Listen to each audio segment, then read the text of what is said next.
Hello all and welcome to your last video of 2020 for AP Calculus 2. When I get to talk to you again, it will be 2021. And hopefully you can finish this all up, finish the quiz tomorrow, and you will have a completely math-free winter break, and I really hope for that for all of you. If you are stuck or you're behind on anything, you're behind on missing assignments, please reach out and we can make a plan for the first little bit of break or the last little bit so that you still have a bunch of time that you can relax, spend it with your family, all those good things.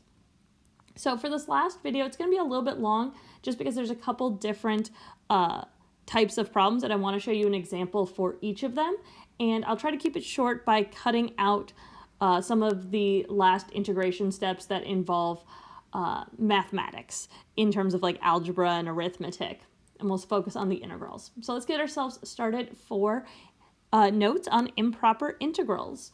So an improper integral, as what we see here, is an integral where we have our bounds. It only applies to bounded integrals where a or b is equal to either plus or minus infinity, or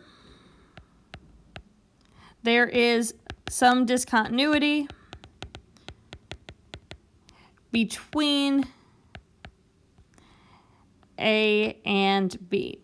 So what the idea here is that we're still looking for what we think of as area under a curve, but if you look at the function for the integral from 4 to infinity of the function dx over x squared plus 16, it's going to do this.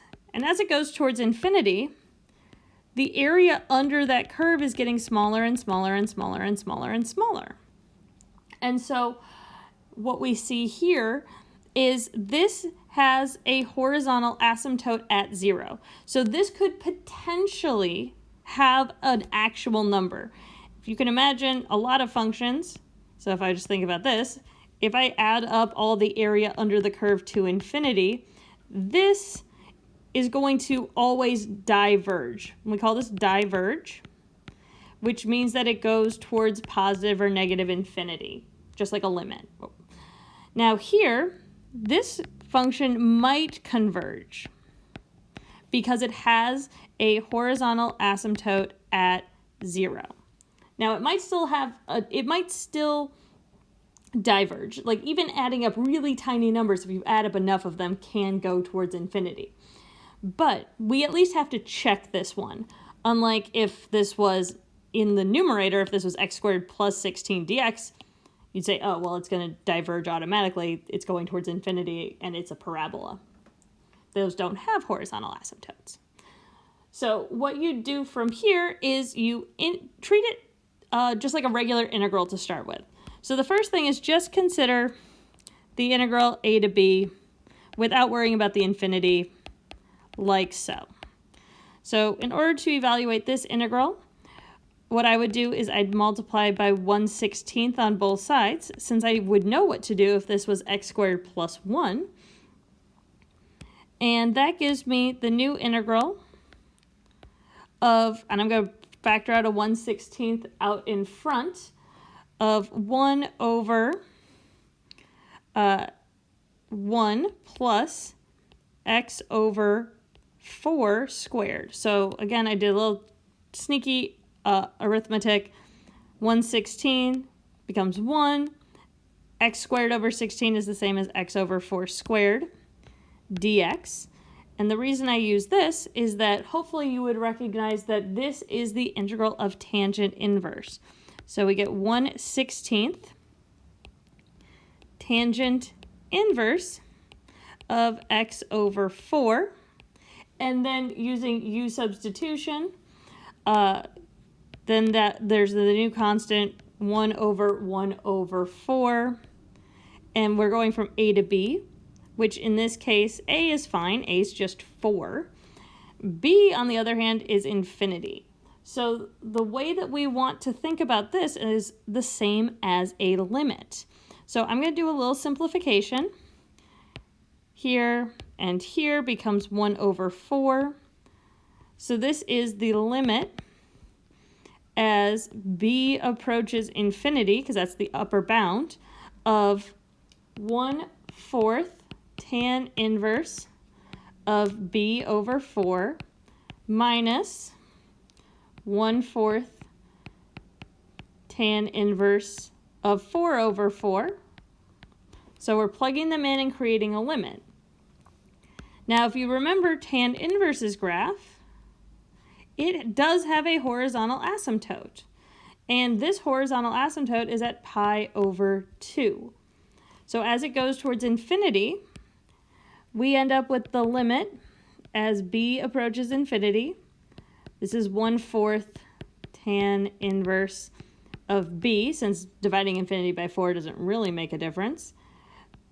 Tangent inverse of 1 is pi over 4. And so our answer is 1/4 times pi over 2 minus 1 over 4 times pi over 4 by evaluating the limit here. So again, take your integral just like you normally would, and then be like, oh, okay, well now I've got this infinity nonsense. I'm going to treat that like a limit. And from there, we then have pi over 8 minus pi over 16. Final answer is pi over 16. So again, integrate normally, limit for the evaluation. Now, sometimes it will have a function where neither of them are infinity, but so you have to recognize that this might be a problem. So if we think about the graph of ln of x, from 0 to 1, we have all this area here. So in this case, the lower bound 0 is the issue because that's where the asymptote is. So again, we're going to integrate it normally. You would use parts for ln of x, or maybe you have it still memorized as x ln of x minus x, in this case from 0 to 1. The first one is fine to plug in, so we can say limit as a approaches 0.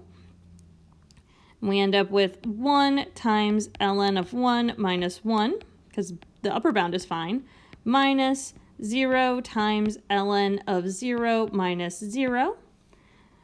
And what we end up with here is this is a 0 over 0 bound error. This is why we have to change this to a. And so we're looking at those terms there. Now the rest of them are just fine. That's the only term that is an issue. So I'm just going to factor out these. So this here is 0. This would be -1. This would be 0. So this is the only one that actually does anything.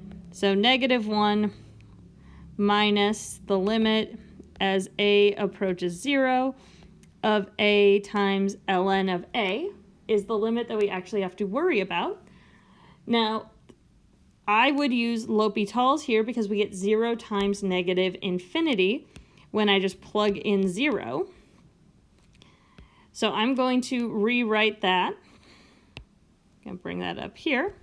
-1 minus the limit as a approaches 0 of ln of a over 1 over a, which would then equal infinity over infinity, meaning that we then can use L'Hopital's, and this is limit as a approaches 0 of 1 over a over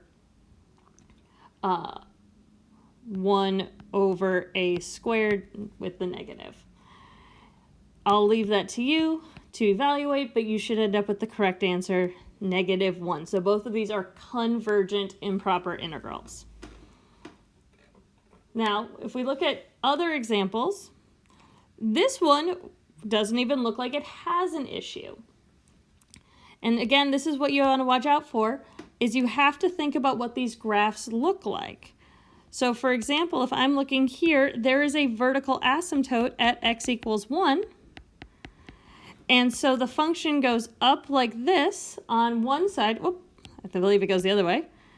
function goes here to here, and so the actual volume is from 0 to 1, and then also from 1 to 3. And this point here is what makes it improper. Now, the easiest way to think about this, and the only way to think about this without a calculator, is to go from 0 to 1 of 1 over x minus 1 dx, plus the integral from 1 to 3 of 1 over x minus 1 dx. And we treat these like improper integrals. If you want to look at that, I strongly encourage you to. The integrals here are ln of x minus 1, and you'll have to set up the unit at 1, not the unit, sorry, the limit, and then x minus 1 from 1 to 3. And this ends up being a divergence series. I recommend that you look at the notes there. For the comparison test, you're not going to run into this very much, but it is helpful to look at an example where you can compare it to an easier integral. And I'll leave that for you to look into in the notes to keep this video from being too long. Have an absolutely wonderful break, and please reach out if you have any questions.